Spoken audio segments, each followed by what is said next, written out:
আসসালামু আলাইকুম, কেমন আছেন সবাই? আশা করি মহান আল্লাহ তাআলার দয়ায় সকলে ভালো আছেন আর আপনাদের দোয়ায় আমরাও ভালো আছি। শুভ সকাল, আমার নতুন একটি ব্লগে জানাই সকলকে স্বাগত। তা আজকে সকালটা একটু অন্যরকম। আজকে সানডে, আজকে আরিয়ানের পাপা বাড়িতে থাকবে। আজকে আমরা অনেক মজা করব, অনেক কিছু খাবো, এরকমই আমাদের সানডেতে প্ল্যান থাকে। কারণ আমাদের মতো মনে নয়, আমার হাজব্যান্ডের মতো যারা ফুল হপ্তাটা কাজ করে আর একদিন ছুটির আশায় বসে থাকে, তাদের জন্য এই দিনটা খুব স্পেশাল। তো আমি সকাল সকাল উঠে আজকে কাজ করে নিচ্ছি। আর সানডে হোক বা মানডে হোক বা টিউসডে হোক, যাই হোক, আমার সকাল সকাল ঘুম ভাঙবে, এটা আমার অভ্যাস। সকাল সকাল ঘুম ভেঙে গেছে, পানি ভরে নিয়েছি আর ভাতও বসিয়ে দিয়েছি। আর এই কাজগুলো মোছামুছি করে নেব, তারপরে আমরা খেতে বসে পড়েছি। আজকে আমরা খাবো পান্তা ভাত। আর পান্তা ভাতের সঙ্গে কি কি আছে আপনাদেরকে দেখাই, দাঁড়ান। পান্তা ভাত, তার সঙ্গে কাঁচা লঙ্কা, পাঁপড় ভাজা আর আলু ভর্তা, বেসন ভর্তা, চানাচুর মাখা, অনেক কিছু আছে আজকে। তা এত কিছু দিয়ে আজকে আমরা সকালবেলায় পান্তা খেলাম। তারপরে আরিয়ানের পাপা চলে গেল বাজার আর আমি বসে গেছি রান্না করতে। তা আজকে আমি একটা পটলের আইটেম বানাবো। গরমে এই পটলটা খেতে ভীষণ ভালো লাগে আর আমার তো খুব প্রিয়। আরিয়ানের পাপা অত খেতে ভালোবাসে না, কিন্তু আমি ভালোবাসি সেহেতু আমি এটা 250 করে নিয়ে আসি বাজার থেকে। আমি একা খাবো, পটল ভর্তা করে খাবো, পটলের অনেক রকমের আইটেম, পটল ভাজা, যাই দেন আমার পটলের রান্না খুব খেতে ভালো লাগে। আর পাকা পটল হলে তো আরও ভালো লাগে। বীজগুলো যখন মুখে কটাং কটাং করে পড়ে না, তখন আমার খুব ভালো লাগে খেতে। হয়তো কারুর এটা ভালো লাগে না, আবার কারুর ভালো লাগে, তা আমার ভালো লাগে। আর পটলগুলোকে বেশ ভালো করে ছুলে নিলাম আর তারপরে এই বোটাগুলোকে কেটে নিচ্ছি। আজকে একটা অন্যরকম রেসিপি বানাবো, যা আপনারা দেখবেন, আপনাদের যদি ভালো লাগে তাহলে বানিয়ে দেখবেন। আর অবশ্যই যারা আমার মতো পটল লাভার, তাদের জন্য ভালো লাগবে। আর পটলের যে কোনো আইটেম যারা পটল খেতে ভালোবাসে তাদের ভালো লাগে। তো পটলটা ভিতর থেকে এরকম করে আমি মুখ থেকে ছাড়াবো না, পেটটা একটুখানি কেটে নিলাম। তা কেটে নিয়ে আমি ওটাকে এবার ছাড়িয়ে নেব। আর ভেতরের যে অংশটা আছে, ওই বীজ দানা দানা, সেগুলোকে সবটাই বার করে নিতে হবে। আর পাকা হলে তো একটু মিক্সিতে দিয়ে নেয় ভালো, আর কাঁচা হলে সেটা এমনি ভাজতে সিদ্ধ হয়ে যাবে। যেরকম পটলের দোরমা বানায় না, ঠিক সেরকম স্টাইলে, কিন্তু পটলের দোরমা নয়, যেটা একটা ঝোল বানিয়ে দেয়, ঠিক সেরকম দেবো না, এটা অন্যরকম করে করব। তো সমস্ত রকমের পটলের যা ভিতরে ছিল মাল মশলা সব আমি বের করে নিয়েছি, ওকে একদম পেট খালি করে দিয়েছি। এবার আমি একটা মিক্সিং জারে দিয়ে দিলাম একটুখানি আদা, একটুখানি রসুন, একটা কাঁচা লঙ্কা, যে যেরকম ঝাল খান সেরকম, আর একটুখানি মৌরি, আর 4-5টা গোল দিয়ে দিলাম, আর একটুখানি ধনে। ব্যাস, এটাকে আমি মিক্সিতে পানি টানি দেবো না, শুধুই ঘুরিয়ে নেব, একদম যাতে মানে কোঁচা মতো থাকে। আমার তো ওই হামালদিস্তা নেই, ওই জন্য আমি ওটা দিয়ে দিলাম। আর আপনাদের সঙ্গে গল্প করে রান্না করছি, সেই সময় আরিয়ানের পাপাও চলে এসেছে।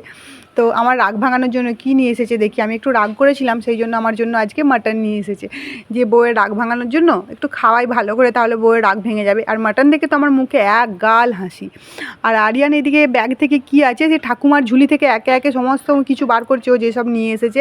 এই যেমন একটা গিটার নিয়ে এসেছে, গিটারওয়ালা এটাকে জুস না কি থাকে কি জানি, এত যে ও খেতে ভালোবাসে আর খায়, আমার তো অত ভালো লাগে না। আর আমি কি বাচ্চা যে আমার ভালো লাগবে? বাচ্চাদেরই ভালো লাগে, বাচ্চা বয়সে আমরাও এসব উল্টোপাল্টা খেয়েছি। আর একটা দই নিয়ে এসেছে, যেটা আমি মাংসতে দেবো সেই জন্য। আর এই দিকে নিয়ে এসেছে আর একটা 7 আপ বা স্প্রাইট কিছু একটা হবে, তো সেই সব নিয়ে এসেছে। আরিয়ান একদম পা হাত ছড়িয়ে বসে পড়েছে, খেতে শুরু করে দিয়েছে। আর আমি পটলের ভিতরে যে পুরটা দেবো সেটা বানাচ্ছি। তো প্রথমে আমি যে ওই মশলাটা মিক্সিতে করলাম না, ওই কোঁচা মতো, সেটা দিয়ে দিলাম। তারপরে পটলের ভিতরের অংশটা দিয়ে দিলাম। তো সেগুলোকে কিছুক্ষণ 5-10 মিনিটের মতো ভাজবো, হালকা আছে, নাহলে সিদ্ধ হবে না। তো আর দিয়ে দিলাম অর্ধেকটা আলু, বেশি আলু দিইনি, একটা গোটা আলু দিইনি, ছোট্ট একটা অর্ধেক আলু দিয়েছি, কারণ অল্পই তো। আমি 4টে বানাবো, আরিয়ানের বাবা খাবে নাকি তার কোনো গ্যারান্টি নেই, আমি একাই খাবো, যদি খাই তো ভালো, নাহলে আমি একাই খাবো। আর তার মধ্যে দিয়ে দিলাম একটুখানি লবণ, একটুখানি হলুদ, আর একটুখানি আমচুর মশলা, চাট মশলা নয়, আমচুর মশলা। তো সেটাকে দিয়ে বেশ খুব সুন্দর করে টাখিয়ে নিয়ে একদম ভাজা করে নিলাম। আর ভাজা করে নেওয়ার পরে এটাকে আমি নিয়ে চলে এসেছি। এবার এটাকে আমি কী করে ভরবো বলুন তো? ওই পেটের ভিতরে কাঁটা দিয়ে ভরাটা খুবই একটা চাপের ব্যাপার, কিছু করার নেই, আমাকে ভরতে হবে। তো আমি চেষ্টা করে দেখি যদি ভরতে পারি।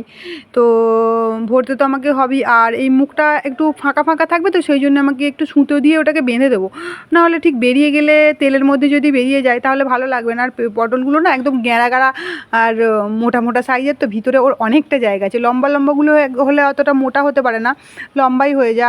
আর এইগুলো হচ্ছে একটু ছোটো সাইজের দেশি পটল, ছোটো মানে দেশি। আর বড় হলেই হাইব্রিড, এটাই আমি জানি। তা জানি না এটা ঠিক না ভুল। আমি পটলের পুরটা যতটা পারা যায় ততটা ঠেসে ভরে দিচ্ছি, কারণ একটুও বাইরে যাতে না ফেলতে হয় সেই রকম। তো আমার হয়ে গেছে ভরা। এবার আমি এটাকে ব্যবস্থা করে বেঁধে নেব। ভালো করে একটা সুতো নিয়েছি, এতে সুতো নিয়ে বেঁধে নিতে হবে যাতে মুখটা তেলে দেওয়ার পরে যেন না ফেটে বেরিয়ে চলে আসে। আর ফেটে বেরিয়ে চলে এলে ভিতরের পুরগুলো সব বেরিয়ে যাবে, ভালো লাগবে না। তা আমার বাঁধা মানে বাঁধতে যে আমার হাতে তেল আছে তো ওই জন্য পিছল খেয়ে যাচ্ছিলো। তো দেখুন বেঁধে নিয়েছি, কি সুন্দর লাগছে না দেখতে, খুব ভালো লাগছে দেখতে। যেন খেতেও সেরকম হয়তো সুস্বাদু হবে। আমি তো মানে এখনও পর্যন্ত টেস্ট করে দেখিনি। আর তেলে দিয়ে দিলাম, হালকা তেলে দিয়ে দিতে হবে, একদম ডুবো তেলে ভাজার কোনো প্রয়োজন নেই। হালকা হালকা তেলে দিয়ে দিলাম, আর দিয়ে দেওয়ার পরে ওটাকে ঢাকনা দিয়ে ঢেকে দেবো। আস্তে করে জালটা আস্তে করে দেবো, গ্যাসের ফ্লেমটা ওটা আস্তে আস্তে হবে। আর উল্টে পাল্টে বারবার করে নেড়ে করে নিতে হবে। ব্যাস, তাহলেই হয়ে যাবে সুস্বাদু পটলের একটা আইটেম। এর নামটা কি দেবো আমি খুঁজে পাচ্ছি না। তো তার মধ্যেই আমি এবার মাংসটাকে একটু ম্যারিনেট করে নিই। মাংসটার মধ্যে একটুখানি দই দিয়ে দেবো। অল্প মাংস তো, বেশি মাংস নয়, কারণ দুজনে খাবো। দুজন মানে আরিয়ানকে তো আরিয়ান দুজন বললে হবে না, আরিয়ান অনেকটাই মাংস খায়, মাংস খেতে ভালোবাসে।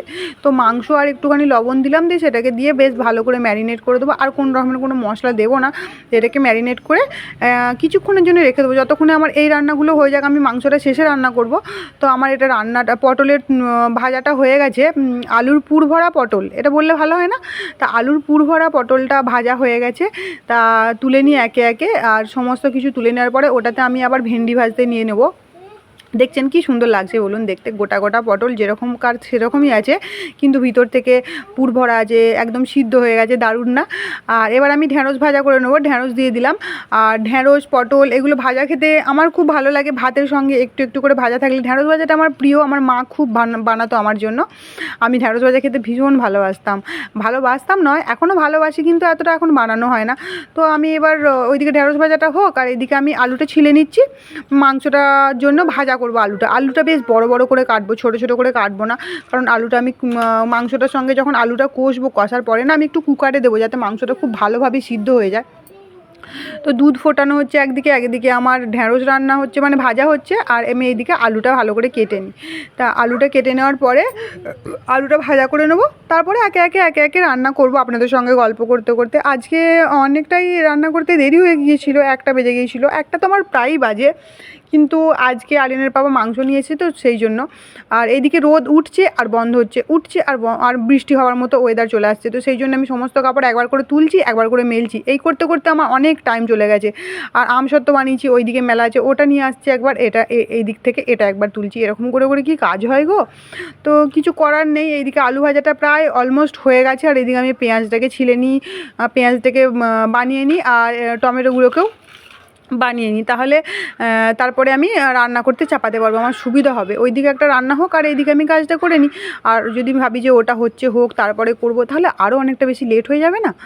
তো মাংসের জন্য আমি সব কিছু প্রিপারেশন করে নিয়েছি। আদা রসুন যেটা বাটা হয় সেই বাটাটাও বেটে নিয়েছি। বাটা মানে কি, শিলে তো বাটিনি, মিক্সিতে বেটে নিয়েছি। এখানে শিল কোথায় পাবো, বাড়িতে গেলে মানে আমার শ্বশুর বাড়িতে তো শিল নেই, কারণ ওটা শহরে তো কেউ অত শিল ইউজ করে না।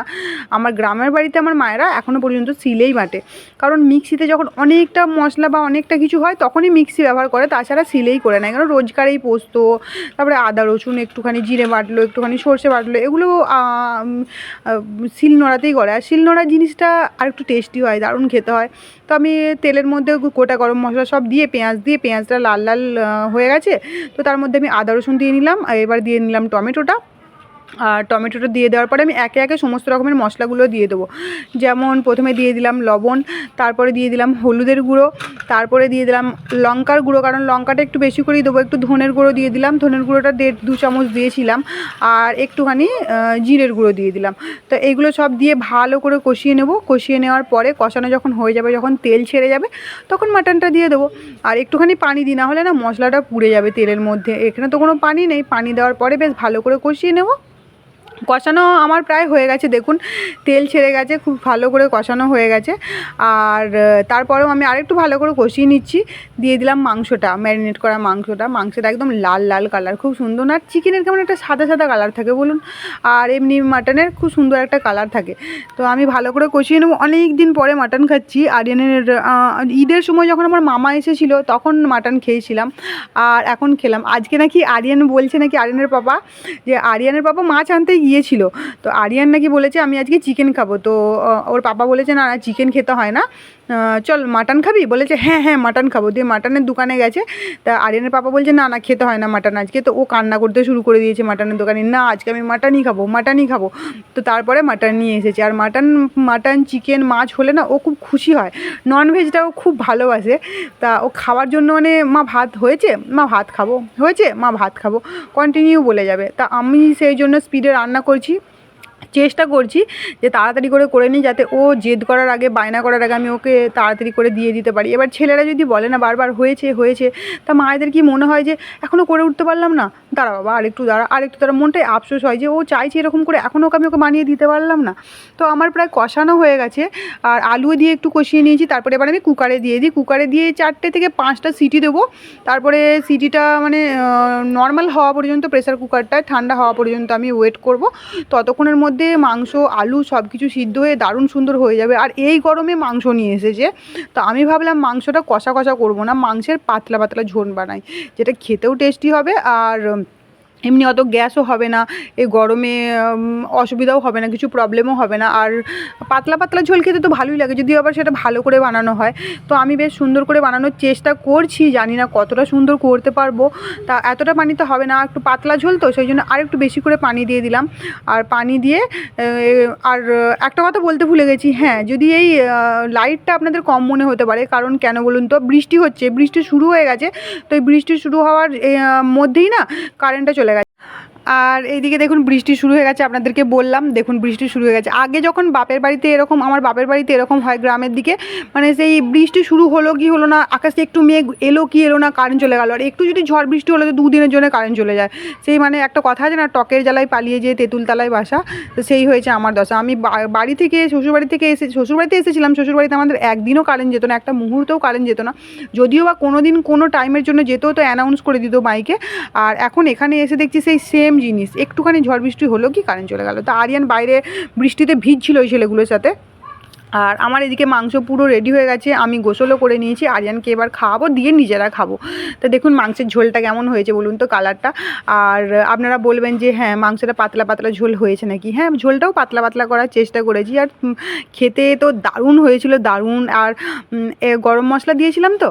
তো দেখুন আমরা খাবার নিয়ে চলে এসেছি দুপুরের খাবারে আজকে আমাদের অনেক কিছুই আছে, যেমন স্প্রাইট আছে, একটু দই আছে, একটু মাটন আছে, একটু পটল ভাজা, ঢেঁড়স ভাজা, আর আম, আবার স্যালাড, অনেক কিছু আছে আজকে।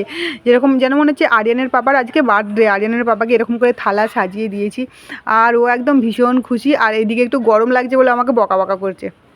তো বিকেলবেলায় উঠে পড়েছি, উঠে কালকে একটা ভুট্টা নিয়ে এসেছিলাম বাজার থেকে, কাল নয় পরশু নিয়ে এসেছিলাম। তো আমি রেখে দিয়েছিলাম, আরিয়ানের পাপা আমি আরিয়ান সবাই মিলে ভাগ করে খাবো বলে। আরিয়ান তো খাবে না, আমি আর আরিয়ানের পাপাই খাবো। আর আরিয়ানকে আমি দুধ দেবো এখন, দুধ আর 1-2টো মিষ্টি আছে, পেড়া বলে যেটাকে, তো সেইগুলো আমি ওকে দিয়ে দেবো। তো ওগুলো খাবে, আর আমরা এই ভুট্টাটা দুজনে মিলে বসে বসে খাবো। তো দিয়ে দিয়েছি, ওর মিষ্টি খাওয়া হয়ে গেছে। আর এই স্টটা দিয়েও দুধ খেতে খুব ভালোবাসে ইদানিং, স্ট দিয়ে দিলে একদম দুধ চঁ করে মেরে দিচ্ছে, কোনো কথা বলছে না, কোনো কিচ্ছু বলছে না।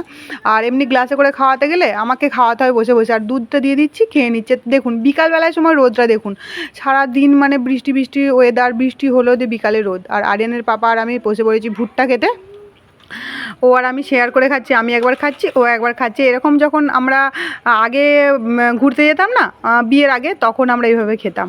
তো এভাবে খেতে খুবই ভালো লাগার ভুট্টা, এখানের ভুট্টাটা না আলাদাই টেস্ট। আপনারা হয়তো ভাববেন কী এমন টেস্ট, কিন্তু আলাদা টেস্ট। আর আরিয়ান এদিকে সুপারম্যান সেজে একদম ছুটে বেড়াচ্ছে।